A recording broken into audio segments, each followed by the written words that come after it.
Hi, welcome to a new episode of the Tall Carpet travel series. In this one, we're heading to South Africa with a visit of Johannesburg and Cape Town. And we have meetings set up with a whole group of very interesting local designers. So I'll hop on this flight, 11 and a half hours, and I'll see you on the other side in Cape Town.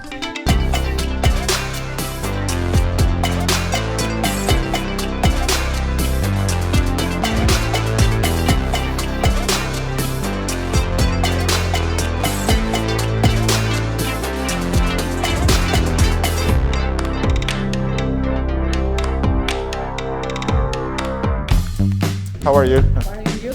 Good, thank you. Yeah, we made it to Cape Town.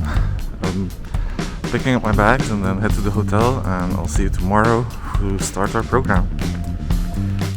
Good morning. I slept like a baby and I'm so ready to start exploring Cape Town.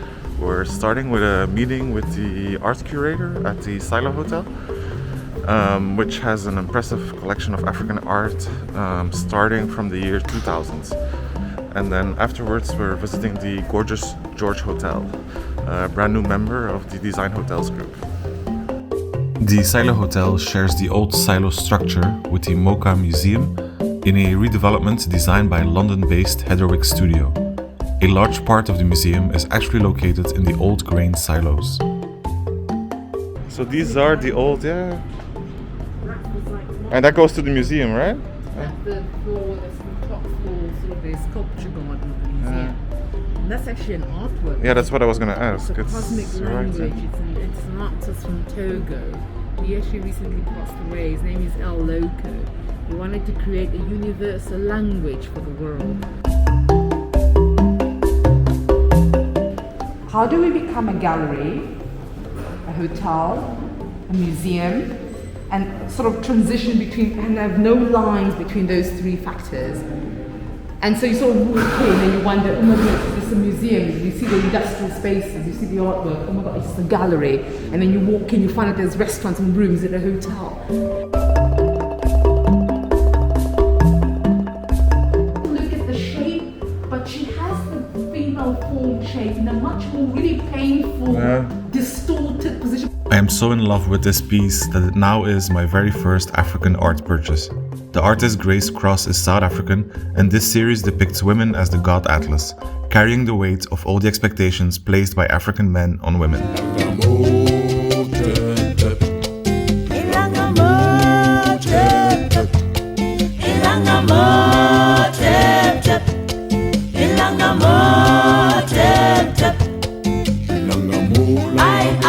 What a special surprise. My guide Desmond surprised me by taking me to the wine country. I thought we were only going to stay in this city, but this is really a special experience. Being in the wine country here, fantastic. The wine region surrounding Cape Town produces some of the leading wines and has a distinctly European flair, with its Dutch and French influences. It was a lovely lunchtime stop, but now it's time to head back downtown for a visit of the gorgeous George Hotel. The gorgeous George Hotel is the leading boutique hotel in downtown Cape Town. It is housed in two historic buildings and beautifully marries what Cape Town is all about. The blend between Dutch, French, British and African design influences is done in a very sophisticated way, while keeping it trendy and current. The gorgeous rooftop bar also marks the end of our first day in the Cape.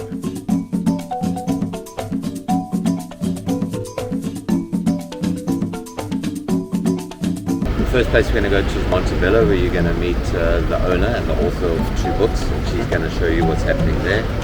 After that, we're going through to Muizenberg, to Capricorn Park, where you'll be seeing a few other... That was on my list actually, Muizenberg. Yeah, Muizenberg. So There's a nice beach there, right? It's a very nice beach.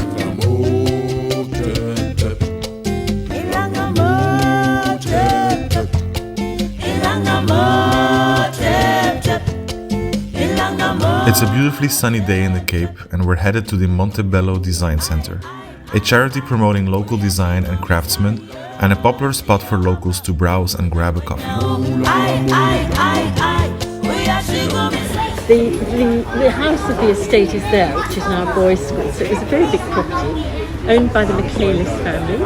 And Max Michaelis was one of the South African landlords, like Cecil Rhodes and all the people who prospected diamonds and made a lot of money out of that. He was a great philanthropist.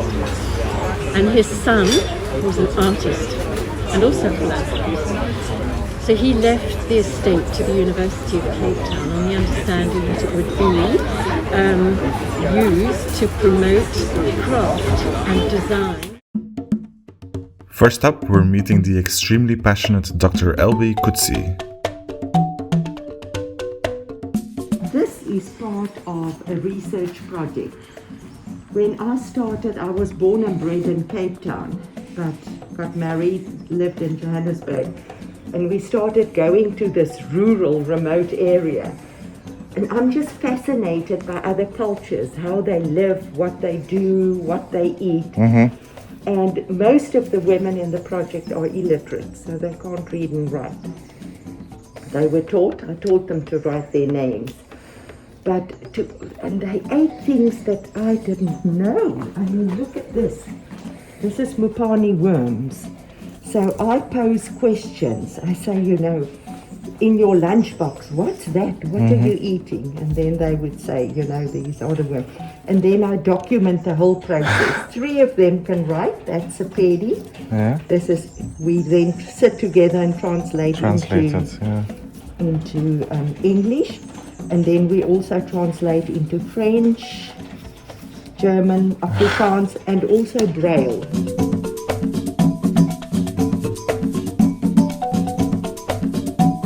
Those are their self-portraits. Yeah. It's such a great idea to do this.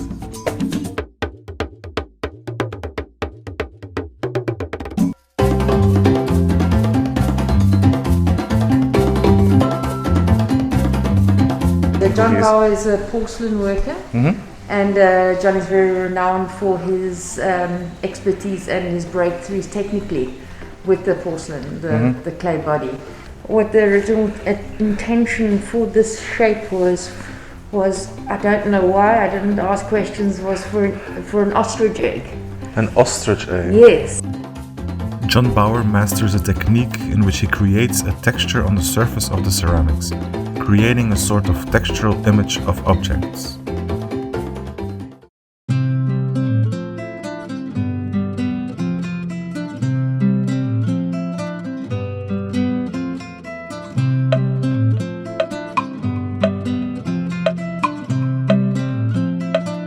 For lunch, we're taking a stop at the fishing port of Muizenberg, known for its picture-perfect beach huts. I absolutely love the colors and the ultra-simple architectural lines.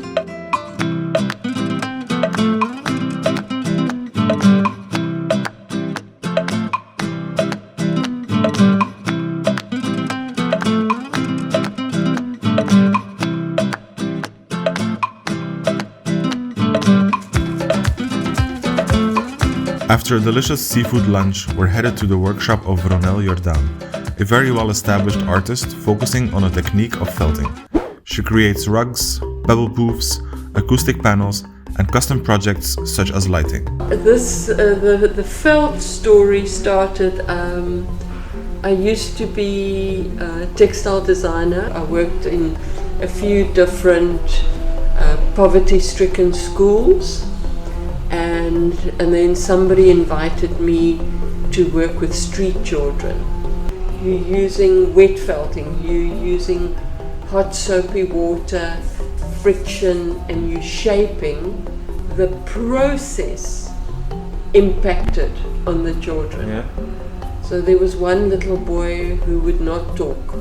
For 3 weeks that I used to see them twice a week, never spoke. And then when we did the felting, all of a sudden he just burst out and started talking.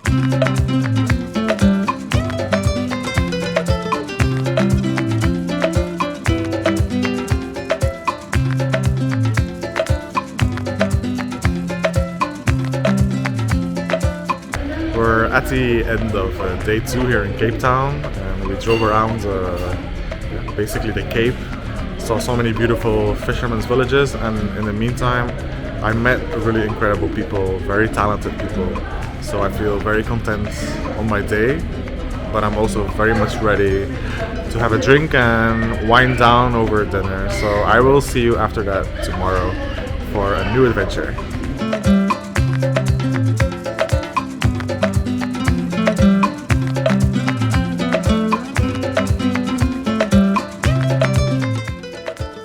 It's a new day and we're starting off with a visit of Amelia Jackson Weavers, where all rugs are made on manual looms without the use of electricity.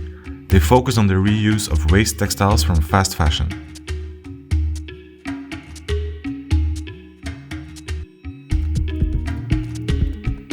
Together we're also visiting the supermarket project, where the designers use the rugs as acoustical ceiling elements. We're concluding the day with a visit of Table Mountain and some more design brands and galleries in downtown Cape Town. After that, it's time to hop on a flight to Johannesburg for part 2 of our adventure.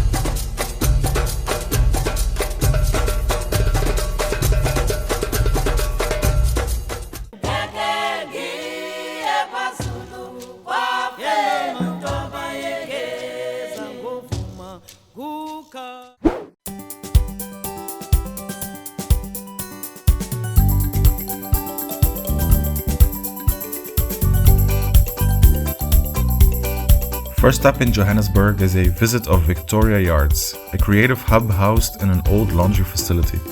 It is filled with local artisans and artists creating really unique work. It's also home to an educational initiative for young children.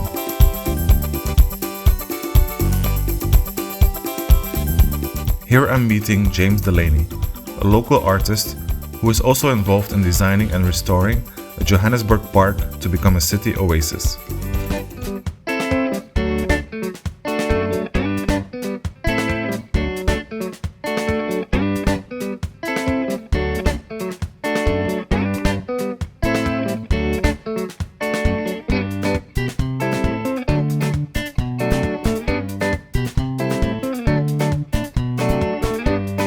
So these are some of our biggest street artists, and this one is called Senzo from Soweto, and he's known for his googly eyes and the African colors.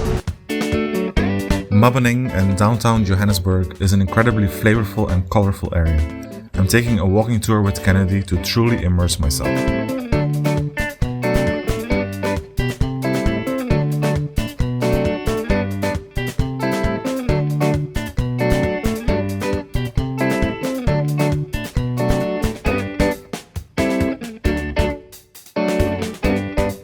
One of my highlights of this trip is the visit of a brand new music recording studio, housed in the former colonial jail on Constitution Hill. Both Gandhi and Nelson Mandela were jailed here. Now Flame Studios is based in old jail quarters and celebrates South African design.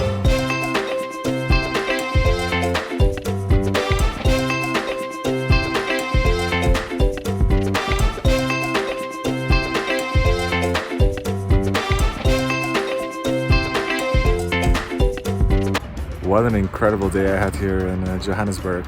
I can only say one thing, it's such a creative city, it's full of talent and everywhere you go, like so many ideas and collectives. I'm very impressed and I'm very much looking forward to what tomorrow will give. So I will say cheers to that and I will see you tomorrow.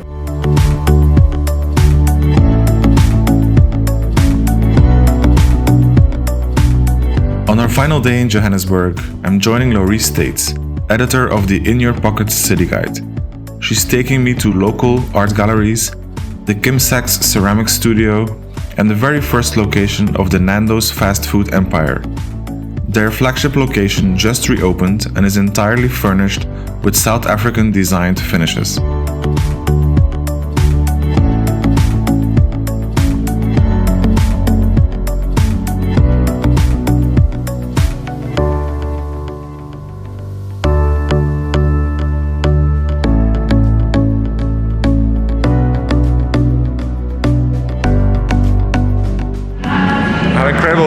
to a fast food restaurant and discover incredible South African designs.